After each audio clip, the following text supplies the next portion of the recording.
you have so many more blessings than you realize. How long have we been talking? 20 minutes? We could have died right now. Our life could have been over. The fact that we are sitting here, breathing, with clothes on, with food that we've had today, with water that we've had today, you notice how much that a blessing is? There are people right now who don't have a house. So since I became a Muslim, the number one thing that's changed for me is eternal gratitude for everything. I have big dreams. I have big entrepreneur goals. I want to do huge things. But I won't do huge things at the cost of forgetting how blessed I already am. You know how many people in the Western world specifically, I don't have this, I don't have this, they have a nicer car than me, they have a nicer car. You're living in an apartment. You're living better than a king lived 2,000 years ago. You can order food like that, get it to your house. You can drive and go hang out with your friends, and you're taking that for granted? And I think you will live a very happy life. The key to happiness, in my opinion, is to realize how much you have.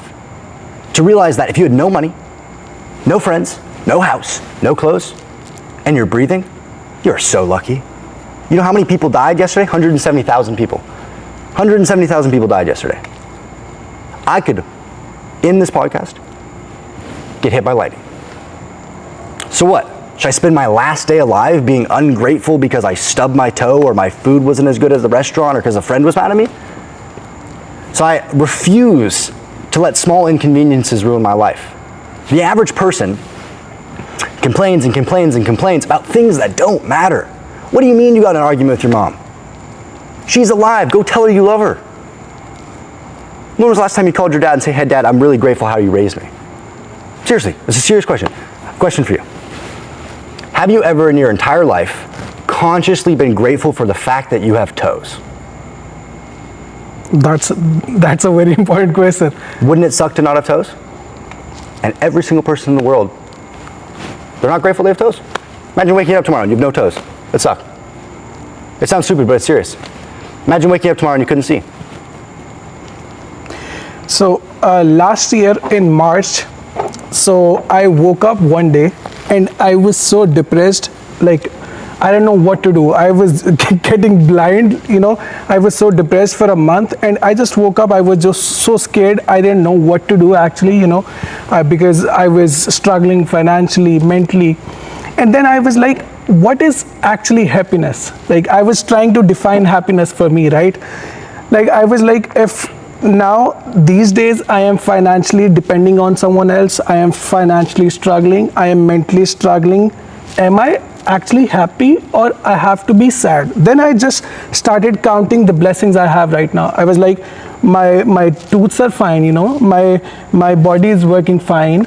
I can go, I can walk, I can run. I tried to look at people who couldn't walk, I went to the hospital, just met people, So I was trying to define happiness. So what I found out was, if you get content with what you have, you become happy. Otherwise, you're just traveling in your own head.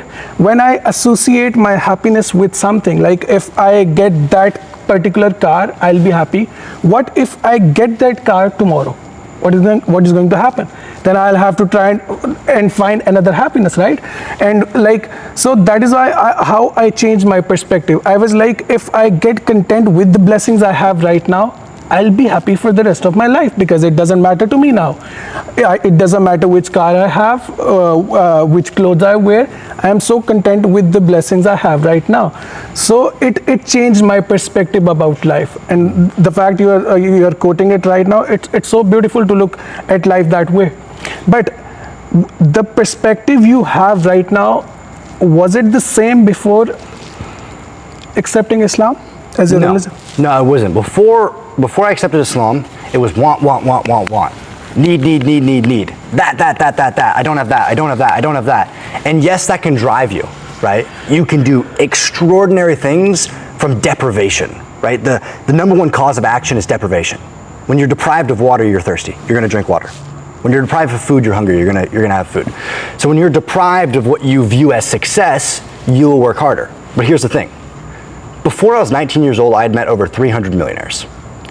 Number one trait I noticed, I wouldn't want their life. Why was that? Because they chased the money as the goal to make them happy. They got the money, realized it didn't make them happy, and now they have no clue what to do with their life. And here's the thing, money's an amplifier. Money's gonna amplify all of your qualities.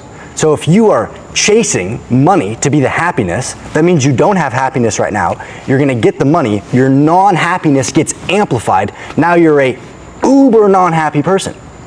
Versus, you find your happiness, you find what you wanna do, you find your purpose. The purpose, happiness, and drive builds the wealth. You get wealthy and then all of that gets amplified.